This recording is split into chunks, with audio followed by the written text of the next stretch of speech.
you ever found yourself asking, can I get sued if I do this?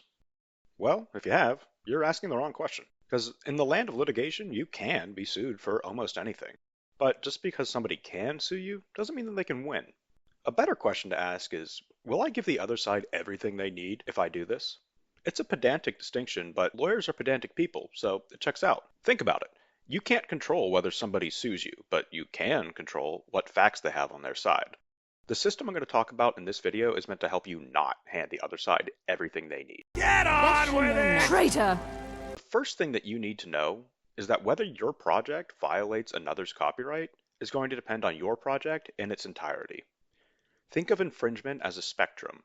At the one extreme, if you lift every single thing about your project from somewhere else, then of course that's going to be infringement. At the other extreme, if you somehow created something in a total vacuum where you draw inspiration from nothing, and your project is truly unlike anything else ever created, well then of course that's not going to be infringement. Both of these are pretty obvious, but the bread and butter of copyright law is everything in between. So if the only similarity to Skyrim is the term graybeards, you're probably okay. But if there are dozens of similarities, then even the term graybeards could be problematic. This is my obligatory note that the idea this system is based on is not mine. All I did was apply it to copyright law. Now, for those absolute nerds out there, you may already be familiar with Joseph Campbell and the hero's journey. For everybody else, the TLDR is that this old guy wrote a book where he argued that all myths and stories share a common nucleus. As in, the hero in this culture is remarkably similar to a hero in this culture. And this fact points to some type of shared human experience. Don't worry, that is as deep as we are going to go here. Thank God! For your project, we can apply this same thought process to existing stories and games to create a final project that gives players or viewers a similar feeling, but one that doesn't commit copyright infringement. And that's the goal. Yeah, baby! So let's start with the Stormcloaks because they're a pretty cut and dry example. It's no secret that the Stormcloaks, and Nords generally, draw heavily from Norse themes. Think axes, mead, furs, profound anger management issues, the classics.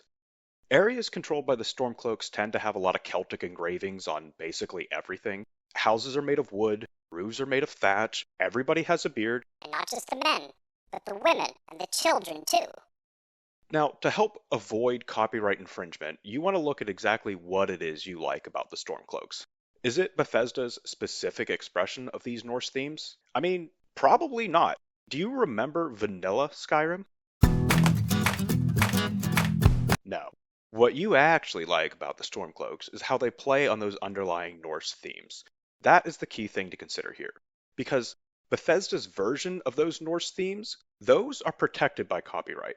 But those underlying Norse themes themselves, they are not protected by copyright, meaning you can use them. Copyright protection applies to expression, not ideas. Focus on those underlying Norse themes, integrate those into your project, not Bethesda's version of them, and you can avoid copyright infringement. Let's take a look at the Imperials next. Now, this will come as a surprise to absolutely nobody, but Imperials, they draw heavily from ancient Roman motifs. Imperial armor is standardized, the Imperial army is highly regimented, they love a good Latin term, and they're fighting to suppress a rebellion against their rule over a foreign land. So, just as we did with the Stormcloaks, we can look at the Imperials, identify what those underlying motifs are, and use those motifs for our inspiration instead. Here, that means looking at what makes something feel Roman. Roads, taxes, standardization, a well-drilled and disciplined fighting force. All of these things are outside the scope of copyright protection, meaning you can put these pieces together like a puzzle to create your own faction that's going to give the player or the viewer a similar feeling to the Imperials, but only because the two are drawing water from the same well, not because you copied the Imperials. That is a small but incredibly important distinction in copyright law. And if you find yourself thinking, well, that's obvious, I'm smart enough, I'll never do that. Please continue with those thoughts because you make copyright lawyers everywhere. This system is not limited to factions either. Do you remember how it felt when you first visited Whiterun like 15 years ago? If you want to evoke similar feelings in your viewer or your player, you want to drill down into exactly what draws you towards Whiterun or Riften or Windhelm or whatever city you pick. For Whiterun, it's going to be those underlying Norse themes again. For Riften, it's a rundown, roguish charm that doesn't take itself too seriously. This kind of quiet acceptance of crime where so long as you're making money, everything is all good, man. You can evoke a similar sensation by drawing inspiration from those underlying themes, not the actual cities themselves. For guilds and groups, you want to take a look at the historical concept of a guild. Skilled craftsmen who pool their expertise to create standards, improve their craft, self regulate the industry. From there, it's really not a far jump to get to the Fighters Guild, Mages Guild, Thieves Guild, etc.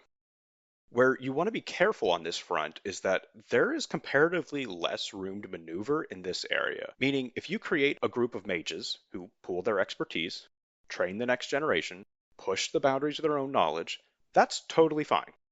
But if they start playing around with the schmai of schmagness, then you're going to have a problem.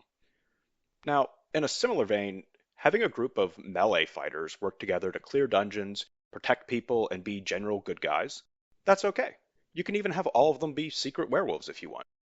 But if they're searching for their lost god's axe, and they have the greatest blacksmith, they're called the Companions, and they live in a mead hall called Ooh, then you're gonna have a bad time.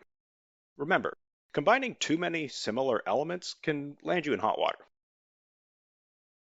Now, when it comes to broader storylines, this is where we have the most room to maneuver, so that's nice.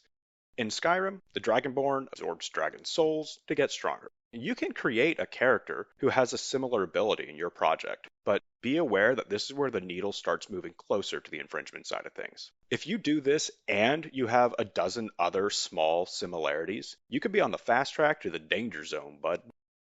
Even outside of the copyright context, though, you want your characters to have unique backgrounds, experiences, stories.